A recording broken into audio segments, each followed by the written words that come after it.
I.C.E Mandarin, a word in a minute. Today we're going to talk about some basic Chinese words, which are from our foundation book, page 2. Since we finished foundation book page 1 about all the pinyin pronunciations, so let's learn some words to practice our pinyin.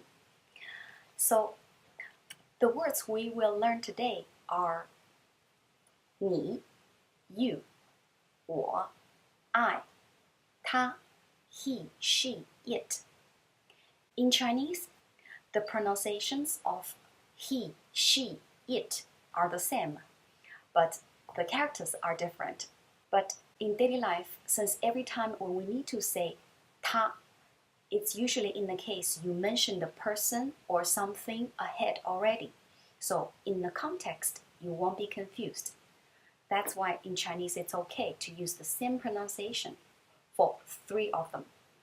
And about these words, there are 2 simple things we need to pay attention to.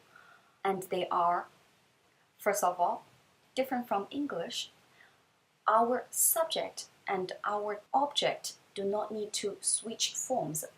So if you want to say I like him, that's 我喜欢他.